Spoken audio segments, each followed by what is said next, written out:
ha platicado, que obviamente nos van a ayudar a todas a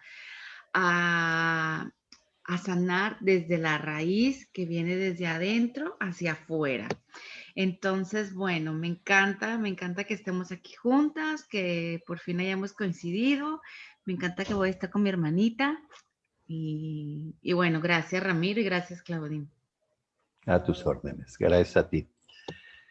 Bueno, pues en mi nombre ya lo saben, Ramiro Figueroa, y así me gusta que me digan.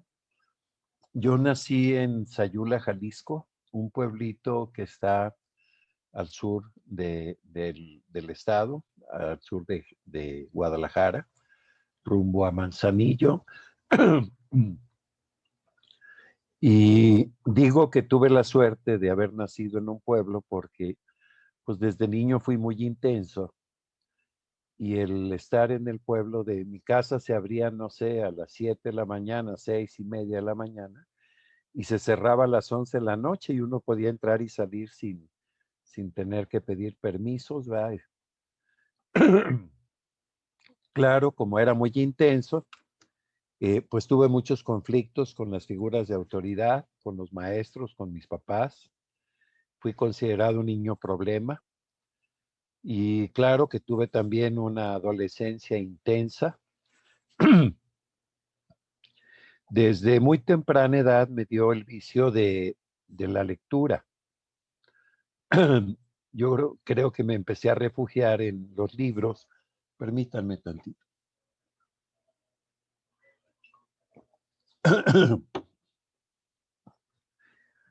Me empecé a refugiar más en los libros y me envicié, de tal manera que hubo una temporada en que todo el tiempo quería yo estar leyendo. Podía leer 5 o 6 libros al mismo tiempo, ¿verdad? Tenía el libro para antes de dormir y el libro para ir al baño y el libro para este y el libro para el otro, ¿verdad? Y eso hizo que me fuera llenando de mucha información. Eh, Estudio psicología y ahora entiendo que pues realmente lo que estaba buscando era entenderme a mí. Que claro, había sido un niño problema, pero también fue un adolescente problema.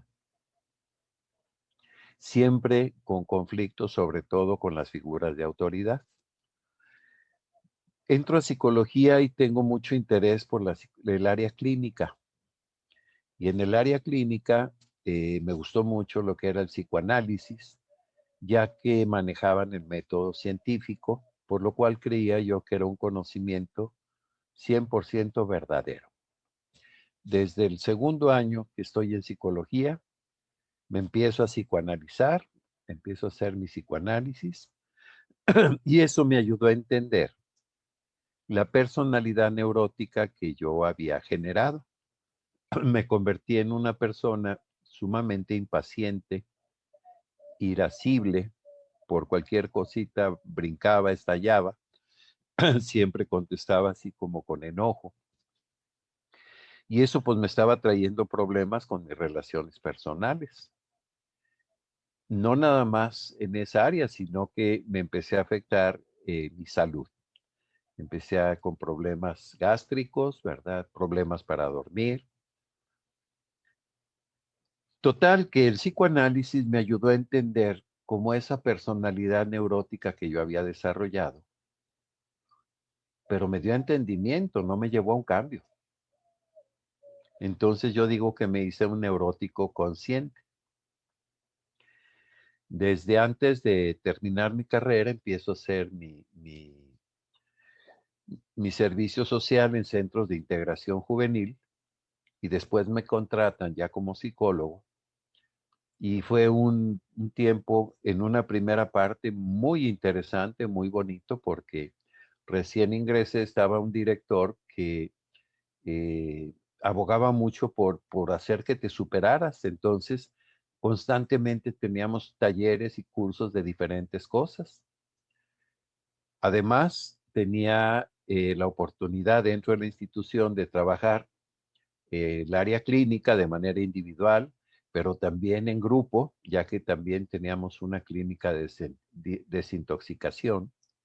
Trabajaba con familias y además hacíamos abordajes a la comunidad. Entonces también tenía la oportunidad de trabajar directamente en la calle, ¿no?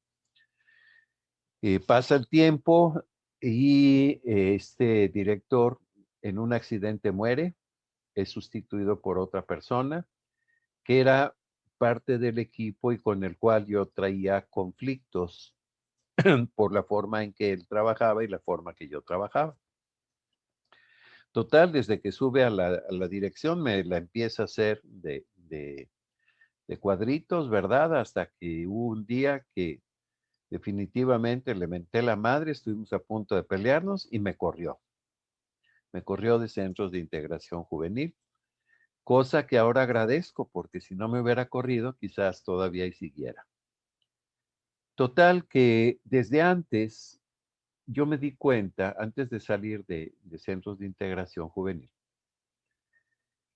uno de mis intereses era convertirme en alguien que fuera capaz de curar a otras personas. Mi padre era doctor, entonces yo siempre vi cómo él era pues, muy dedicado a sanar a la gente y era bueno haciéndolo. Entonces yo quise incluso ser médico, nada más que entré a estudiar medicina y me di cuenta que no tenía el estómago para hacerlo. Por eso me fui entonces a psicología también buscando ser terapeuta, alguien capaz de sanar a otras personas. Pero ahí en centros de integración juvenil me di cuenta de que nadie puede sanar a nadie. Yo no te puedo sanar psicológicamente. Puedo acompañarte, puedo darte herramientas, pero quien se sana es la persona, a sí misma. Entonces, como que me empiezo a sentir un poco decepcionado de la psicología. Ya mi psicoanálisis en ese momento, pues ya como que no me llenaba. Empecé a tener también conflictos con mi psicoanalista, terminé dejando psicoanálisis, salgo de centros de integración juvenil y me doy un año sabático. Estaba ya hasta acá de la psicología y no quería saber nada de eso. Entonces, tenía un amigo que tenía un estacionamiento y le pedí chamba y me dediqué a estacionar carros. Es decir, no tenía que resolver los problemas de nadie.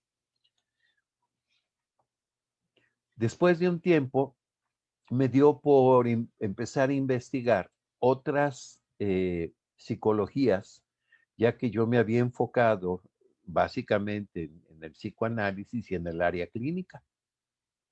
Empecé a ver otras corrientes, otras escuelas, y de pronto me di cuenta de que cada escuela como que tomaba ciertos aspectos del ser humano y profundiza mucho en ellos. Pero yo no veía que hubiera una escuela que viera al ser humano de manera integral, como considerando todos los aspectos que forman al ser humano. En eso empieza un programa en la SEP, eh, hacen los centros de atención múltiple y hacen una contratación masiva de psicólogos, pedagogos, trabajadores sociales, etcétera, y entro yo a trabajar a la SEP en ese momento. Y lo primero que recibo es una capacitación, un curso muy interesante alrededor de la psicología de Jean Piaget para aplicarlo en el área educativa. Yo ya traía el conocimiento clínico y entonces empiezo a desarrollar la parte educativa. Y además con Jean Piaget, que pues es muy de tendencia también psicoanalítica. Entonces fue muy interesante recibir ese conocimiento.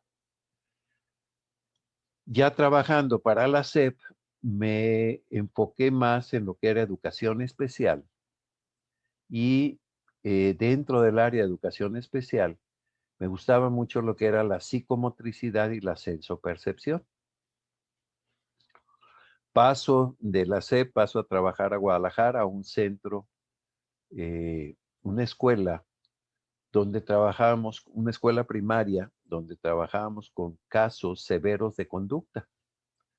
Estoy hablando de niños con esquizofrenias, niños autistas, diferentes tipos de psicosis, de síndromes raros. Total, que eran grupos muy reducidos, pero la demanda energética era muy alta. Entonces me doy cuenta de que mis días a eso de las 5 o 6 de la tarde, energéticamente yo ya me sentía balaceado. De ahí en adelante tenía que hacer un sobreesfuerzo para poder continuar con mi día. De pronto aparece un personaje muy interesante que me ha marcado y que pues yo lo considero un gran maestro, un sacerdote jesuita, Jorge Manzano. Acababa de llegar de Dinamarca después de estar 12 años allá y pues traía una forma de ver la vida totalmente muy avanzada, de muy liberal, muy progresista. Él era filósofo, maestro de filosofía.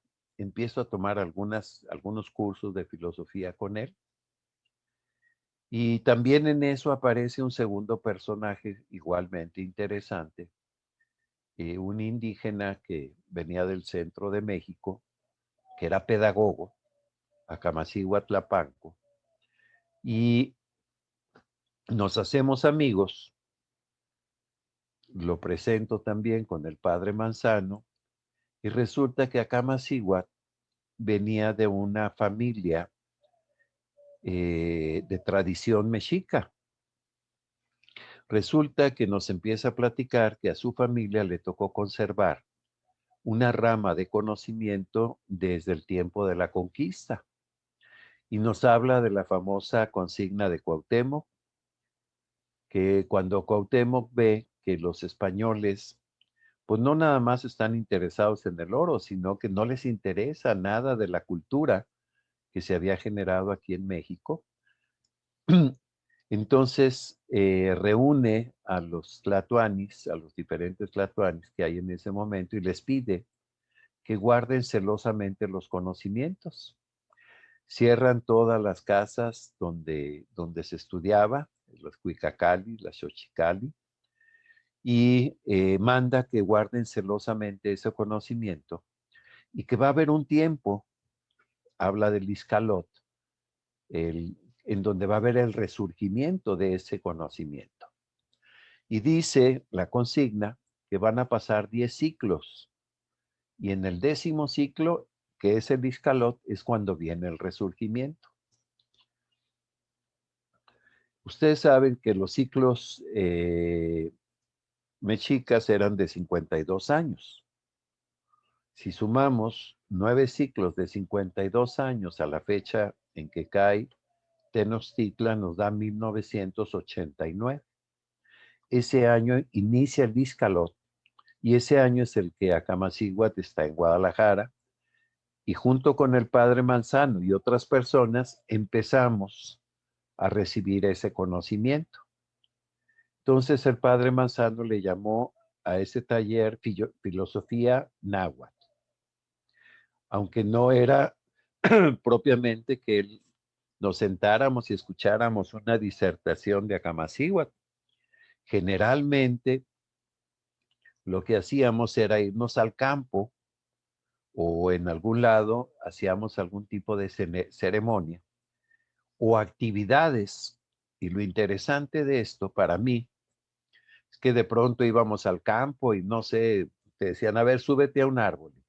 Y después de que 10, 15 minutos de estar en el árbol, nos reuníamos y la pregunta era, ¿qué sentiste? Y a mí me sacaba de onda esa pregunta. ¿Por qué? Porque yo vivía en la nube. Yo todo el tiempo estaba acá en el pensamiento, en el razonamiento, ¿no? Si me hubieran dicho, ¿qué pensaste al estar ahí? Olvídate, me hubiera aventado un rollote. ¿Pero qué sentiste? Y yo me sacaba, ¿cómo que qué sentí? O sea, no hallaba ni qué contestar. Eso me ayudó a darme cuenta de que yo no estaba conectado con mi cuerpo, que no era consciente de lo que yo sentía.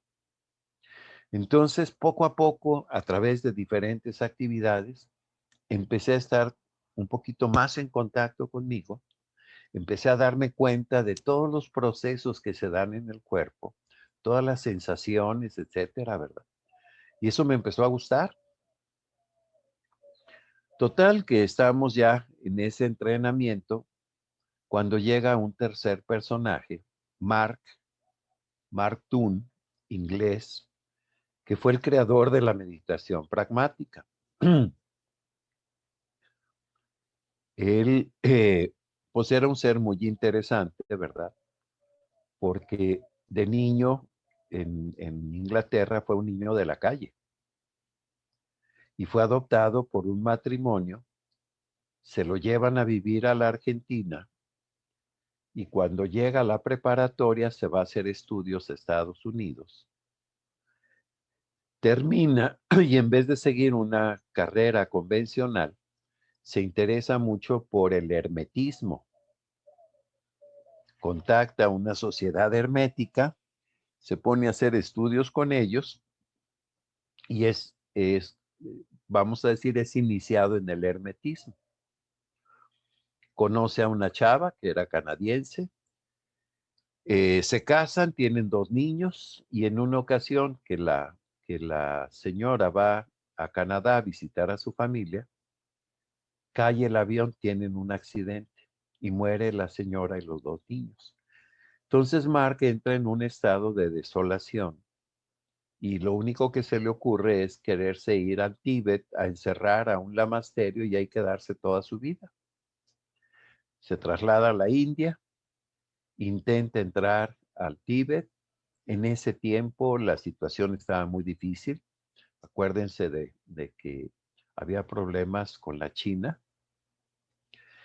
Total, que no le permiten entrar. Renta una avioneta para entrar de mojado al Tíbet. Que resulta que se descompone la avioneta y cae. Y cae en el norte de la India. O sea que no alcanza a entrar al Tíbet. Y es rescatado por unos monjes lamas tibetanos que estaban refugiados en esa zona en el norte de la India. Cuando se recupera, ya había hecho amistad con uno de los lamas y le comenta, ¿verdad?, que él quiere entrar a un lamasterio, ¿verdad? Le platica su situación y entonces este lama le hace una propuesta. Tú preparas a un grupo de lamas en hermetismo y a cambio vas a recibir la preparación en budismo zen.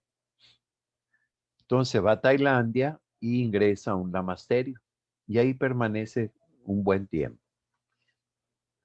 Platica que en una ocasión que estaba comentando con su maestro, veían que el ser humano occidental tiene unas características muy diferentes a los orientales, ya que nosotros acá vivimos, sobre todo en aquel tiempo, era más drástica la diferencia, ¿verdad? Nosotros vivimos siempre presionados por el tiempo. ¿Verdad?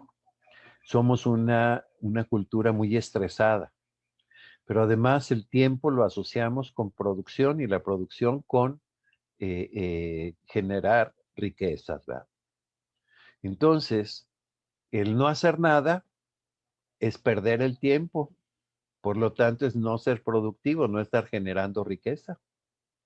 Eso de sentarte 2 horas con los ojos cerrados repitiendo una sílaba, pues no se le ve nada de productivo, ¿verdad? Sí.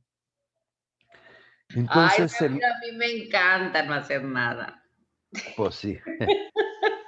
Entonces, Aunque no esté pensando nada, pero me encanta no hacer nada.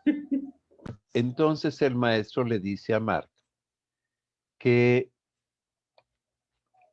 ¿por qué no intenta hacer una técnica de meditación que sea más apropiada para la persona occidental, que siempre vivimos a las carreras?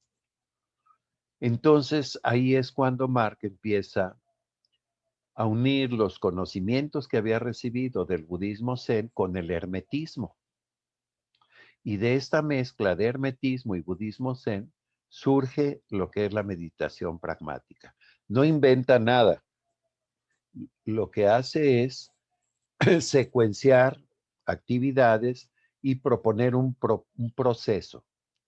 Esa es la parte interesante de lo que hizo Marco, o sea, sistematizar la meditación pragmática. Total, que termina su tiempo ahí en el lamasterio y le dicen que pues él no se puede quedar ahí, que él tiene que salir. Pero además el lama le dice que ¿por qué no se viene a México? Porque aquí en México es donde va a surgir la nueva cultura, la nueva conciencia, perdón, que va a regir a la humanidad en la siguiente etapa de la humanidad.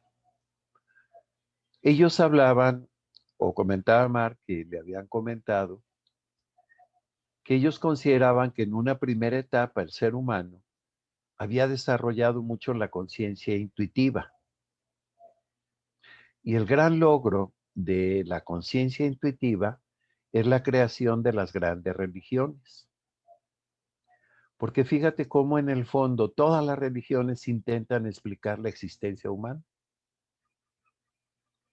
La forma en que llegan a ese conocimiento es más intuitivo que racional.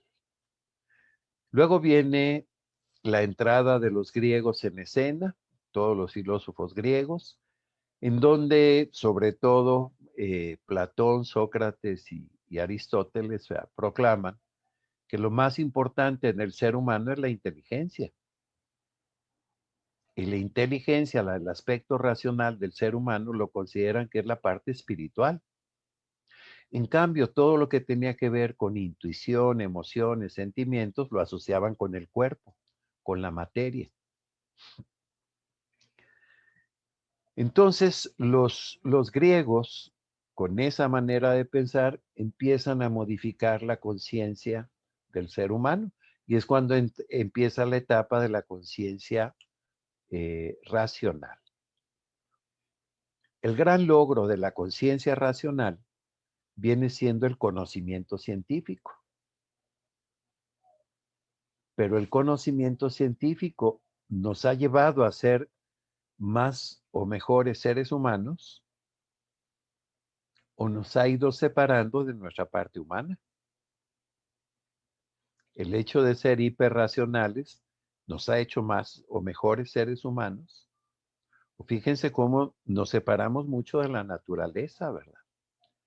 Luego, con ciertos postulados que manejaron en la Iglesia Católica a partir de Tomás de Aquino, de Santo Tomás de Aquino, en donde Santo Tomás retoma esa filosofía de los griegos de que lo más importante en el ser humano es el intelecto y el intelecto se asocia con el espíritu y el espíritu con Dios. Él hace esa asociación. Todo lo espiritual tiene que ver con Dios.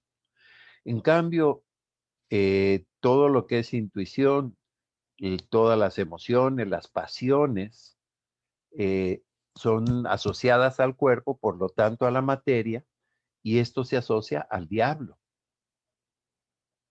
Por eso en la Iglesia Católica había el que estar mortificando al cuerpo, porque ese es el que te hacía pecar. ¿No? Bueno, pues en una ocasión le preguntan al padre Manzano que qué diferencia había entre el amor espiritual y el amor material, y el amor carnal y el amor espiritual. Y suelta una carcajada el padre Manzano y dice, ¿y cuándo los separaron? Porque el amor, siendo el sentimiento más espiritual que hay, ¿dónde lo sientes? ¿Dónde lo vives? ¿Dónde lo experimentas? Pues en el cuerpo. Entonces no hay separación entre cuerpo y espíritu. Y nos da la explicación que les estoy comentando acerca de Santo Tomás de Aquino. Total, que dimos un bandazo hacia la conciencia racional, ¿verdad? Y bueno, fíjense cómo la conciencia racional, pues no nos ha llevado a ser mejores seres humanos. ¿Cuánto tiempo hay que no ha habido un día de paz en la tierra? ¿ya? Fíjense cómo hay países que viven muy bien y hay países en donde se están muriendo de hambre. La distribución de la riqueza, pues no es tan justa, vamos a decirlo. Y entonces se supone que va a empezar una nueva etapa en donde se trata de conciliar lo racional con lo intuitivo, que es la etapa de la conciencia racional intuitiva. Se supone que aquí es en México donde va a iniciar el nacimiento de esa conciencia. Curiosamente, nada más como un dato al margen, en 1989, por primera vez el gobierno mexicano permite que se haga una ceremonia en Teotihuacán. No, antes de eso no se había permitido que se hicieran ceremonias. Y a quienes les permite hacer la ceremonia es a los lamas, a los monjes lamas tibetanos. Pero quien abrió el tiempo-espacio para que los lamas pudieran hacer su ritual fue un maracame huichol, que después tuve el gusto de conocer en algún momento. Y eso fue en 1989. Una de las cosas que se manejó en ese entonces, en las ondas acá místicas, esotéricas en México, que hay un movimiento alrededor de un personaje que se llama Velasco Piña, dijeron que los lamas habían venido a activar el Iztaccíhuatl, ya que ellos protegen el chakra masculino de la tierra, que es el Everest, y los huicholes son los protectores del chakra femenino de la tierra, que era el Iztaccíhuatl. Pues vinieron a activar el Iztaccíhuatl para que se empiece a generar esa energía, ¿verdad? Pues yo no sé si será o no será, pero fíjense cómo realmente en los últimos 20, 30 años el papel de la mujer ha cambiado muchísimo en la historia del ser humano, ¿verdad? Han ocupado un papel preponderante, pues fíjense, el interés que tienen por la parte espiritual, por el desarrollo. Generalmente en mis grupos la mayoría son mujeres. No se trata de perder lo que ya hemos ganado racionalmente, sino se trata de recuperar lo que hemos perdido en cuanto a las habilidades intuitivas, el manejo de nuestras emociones. Pues total, Mark se viene a México, en el mismo aeropuerto de México, compra un mapa, cierra los ojos y apunta con el dedo. Y se fue a Guadalajara, le tocó Guadalajara. En Guadalajara se contrata en una escuela de inglés, en el Anglo, y se dedica a dar clases de inglés y empieza a dar las clases de meditación pragmática. Se entera a través de un niño que trabajaba yo y él también iba a meditar con él. Se entera de que estamos haciendo algo de filosofía náhuatl. No sé por qué le comenté yo al niño. Él le comenta a Mark y Mark pide platicar conmigo porque se interesa en. Total que se integra al grupo de filosofía náhuatl y durante un año estuvimos trabajando alrededor de ello. Eso me dio la oportunidad de, pues, que nos hiciéramos amigos, que nos conociéramos en otro plan. Cuando va llegando a finalizar este año, nos dice que él cree que ya su tiempo en México, pues, tiene que terminar. Además, sus papás ya están muy viejos y quiere ir a la Argentina, pues, estar con ellos. Y dice que solamente va a desarrollar un grupo más. Entonces nos sugiere a los que estábamos haciendo la filosofía náhuatl que entremos a hacer el taller de meditación pragmática. Todos estuvieron de acuerdo menos yo. Yo no tenía el más mínimo interés de hacer meditación pragmática. Al contrario, me sentía muy bien haciendo lo que hacíamos con Akamasiwa. Por un lado, Como les platiqué, me estaba ayudando a reconectarme, a estar otra vez presente en mi cuerpo. Y la segunda cosa fue que empecé a sentir mucho orgullo por ese conocimiento que era de nosotros, no venía de fuera. Era un conocimiento tolteca, finalmente, ¿verdad? Ese era el conocimiento tolteca el que nos estaban transmitiendo. Entonces yo me dije, bueno, ¿para qué iniciar otro camino si ya estoy caminando este? Pues no le hallo caso a estar en dos caminos al mismo tiempo. Total, que el padre Manzano me hizo manita de puerco y terminé entrando al taller. Y pues bueno, como no estaba muy convencido, además Mark pues era mi amigo, no lo podía ver como maestro, pues en las primeras clases, la verdad, yo era muy sarcástico, burlón y pues yo lo que quería era moverle el tapete a Mark, a como diera lugar. Pero por más intentos que hice, no lo pude sacar de su centro. Pero además me decía, mira Ramiro, no se trata de que me creas lo que te estoy diciendo. Lo que se trata es de que pongas en práctica la técnica. Usa la herramienta. Bueno, pues me empecé a dar la oportunidad de usar la herramienta. Además, bueno, pues también implicaba estar en ti, darte cuenta de lo que estaba sucediendo en ti. Empiezo a aplicar la técnica y ándale. Al poco tiempo, la gente que está a mi alrededor me empieza a decir, oye, ¿qué estás haciendo? Eso que haces está maravilloso, porque antes por menos que eso ya me hubiera sacado los ojos. Me doy cuenta de que termino mi día de trabajo, salgo a las 8 de la noche y salgo con la pila arriba. Empieza a cambiar mi sistema digestivo. Yo en ese tiempo tomaba muchos Melox, traía mis carteritas de Melox, ¿verdad? Porque todo el día era pastilla tras pastilla por las agruras. Pues de pronto me di cuenta que ya no tenía que tomarlas. Empecé a dormir mejor.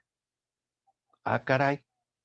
Mis conductas neuróticas se estaban modificando y en ese momento yo no entendía qué era lo que estaba pasando. Entonces me dije, aquí hay algo importante. Entonces me empecé a aplicar un poquito más. Creo que nunca fui el mejor alumno de Mark. Eh, Terminamos el curso y cuando se despide de nosotros, me entrega su cuaderno de notas donde tenía toda la secuencia de las meditaciones.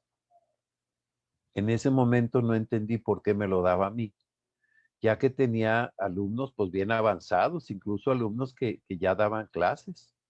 Se va Mark y yo continúo con su mejor alumna, con la que iba más avanzada, con Rocío. Con ella me acabo de preparar en la meditación. La acompañé en 2 grupos como control. Total, pasa el tiempo, se va Mark y nunca regresa y nunca supimos nada de él. Hasta la fecha he intentado buscarlo a través de los diferentes buscadores y no hay ningún rastro. En el 93, el padre Manzano, en una borracherita, ya que andábamos con unas buenas copas, me dice, oye Ramiro, un día sería bueno juntar un grupito de personas para darles el taller, a ver si les pasa a ellos lo que sucedió con nosotros. Y de esta manera podemos investigar un poquito más y etcétera. Ese era el espíritu del padre Manzano, siempre estar en la investigación.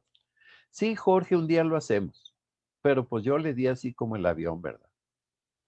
Al día siguiente me habla para decirme que ya tiene la gente, ya tiene el lugar y solamente falta que le diga yo en qué tiempo puedo, ¿verdad? Porque iniciamos la siguiente semana.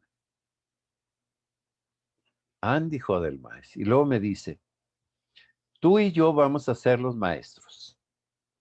Tú das una clase, yo otra, y ahí nos la vamos llevando. Prepárate la primera. Ande.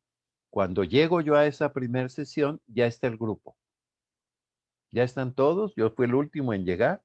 Y nomás llego y se para el padre Manzano y dice, Ya llegó su maestro y con permiso yo me voy porque tengo mucha chamba. Y no lo volví a ver jamás. Me dejó ensartado con el grupo de personas. Yo no conocía a nadie. De esas personas, 4 eran sacerdotes jesuitas, 3 estudiantes de filosofía, 2 amas de casa, 2 videntes y un arquitecto. Fíjate nomás mi grupito. No, pues yo le dije, ¿saben qué? Pues yo les voy a dar la técnica así como yo la recibí, pero pues yo no traigo el rollo. Ahorita ya traigo un rollo, ¿verdad? Pero en ese entonces no lo tenía. Pues yo voy a tratar de darles la clase, digo, la meditación lo más fiel que pueda. Y empezamos a trabajar.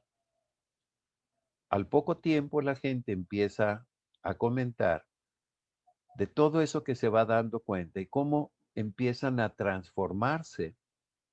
Y ahí me cayó el 20 de que lo importante no era sanar a otras personas, sino darles herramientas para que ellas sean quienes se vayan sanando. Que cada persona sea la agente de su propia sanación.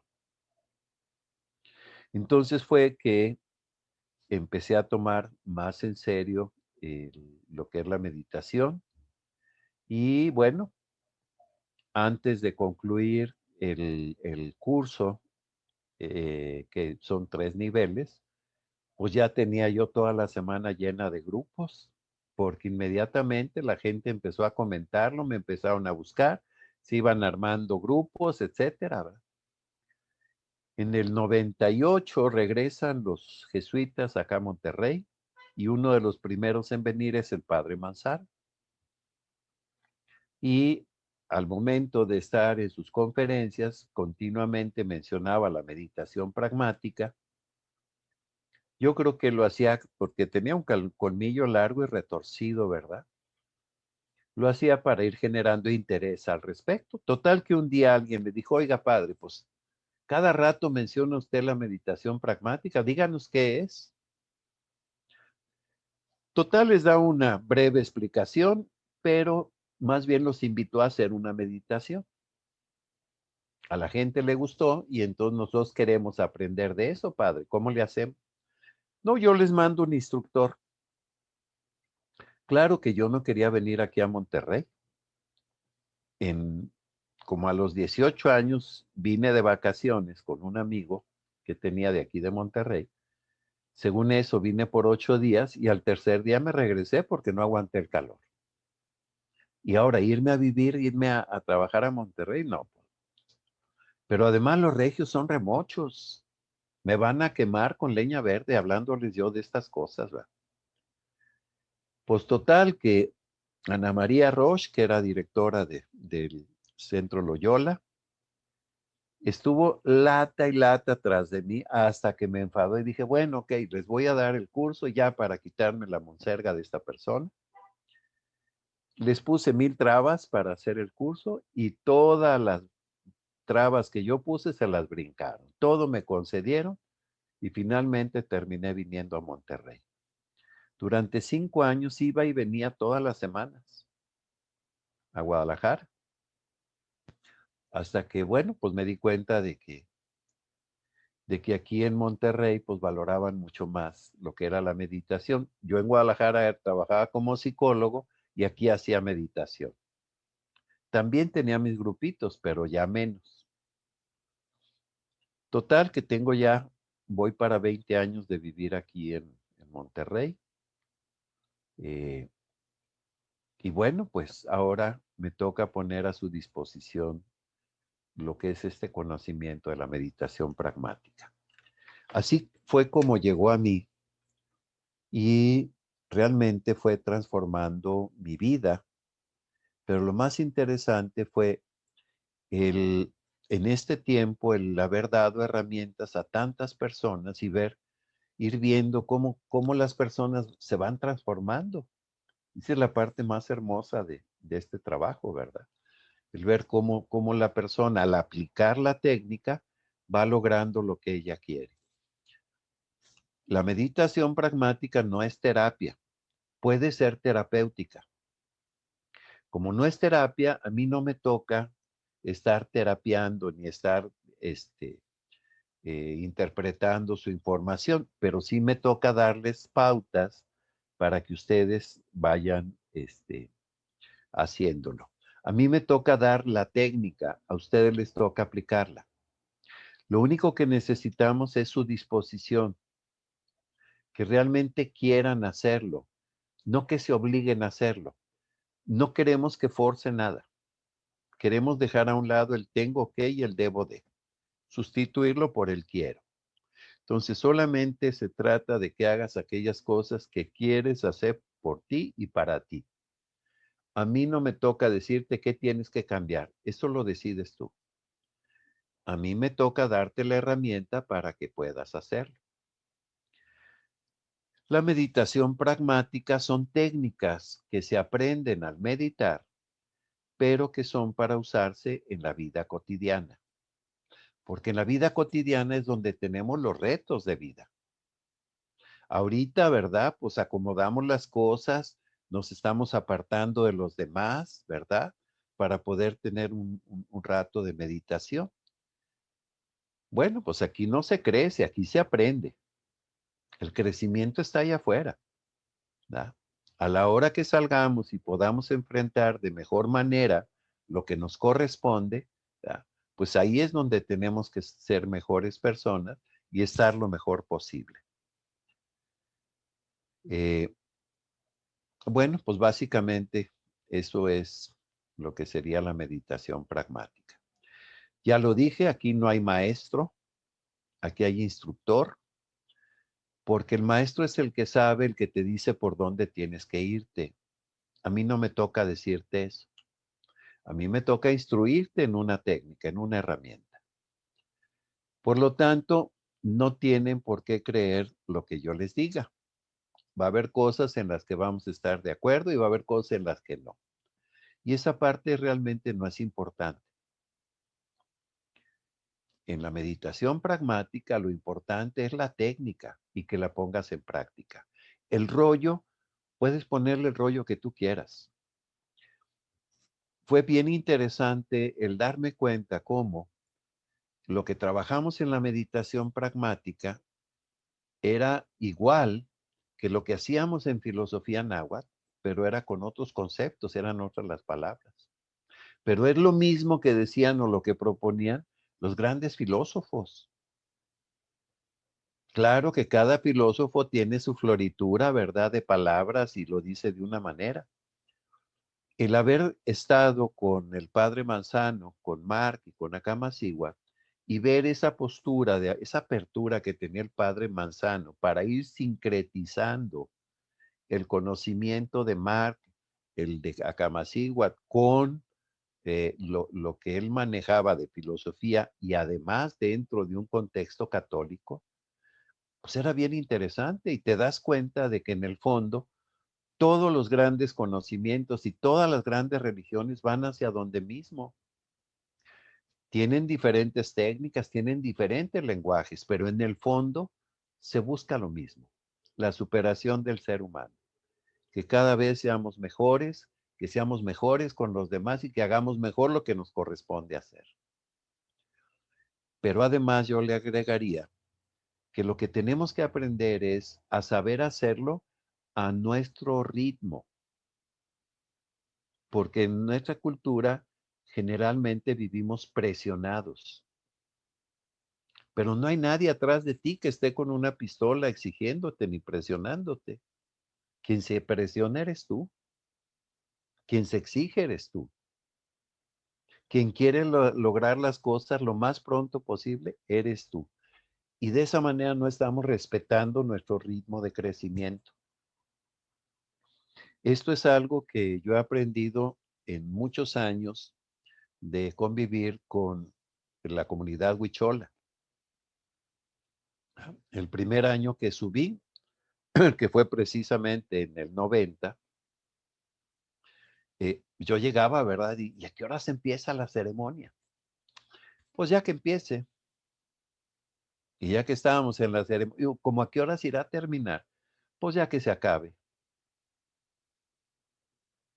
Y entonces aprendí a darme cuenta que las cosas no empiezan hasta que empiezan y acaban hasta que acaban. Y las cosas no se dan hasta que se dan. Y tú no aprendes hasta que aprendes. Si queremos forzar nuestro ritmo, en vez de acelerar el aprendizaje, lo retardamos.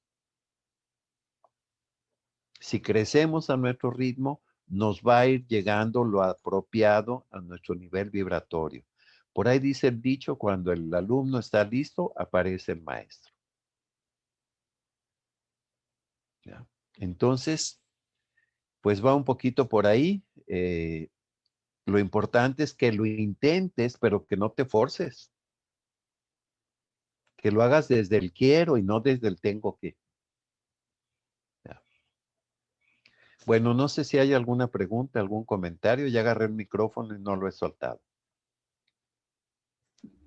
Bueno, yo quiero compartir eso que dice Ramiro, o sea, a mí esa experiencia y sobre todo lo veo mucho en Monterrey.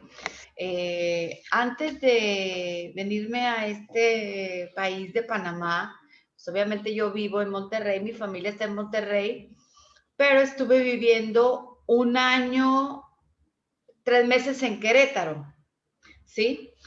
Y a mí eso, como que eso me daba un choque en la empresa donde yo trabajaba. Toda la vida había estado trabajando en Monterrey. Entonces la gente es acelerada, acelerada, sí, esto, pam, pam, pum, pam, pam. Cuando llego a Querétaro, la gente es lenta, o sea, es muy lento. A pesar de que es manufacturero, pero todo era muy lento. Yo me desesperaba mucho porque yo venía con ese ritmo acelerado.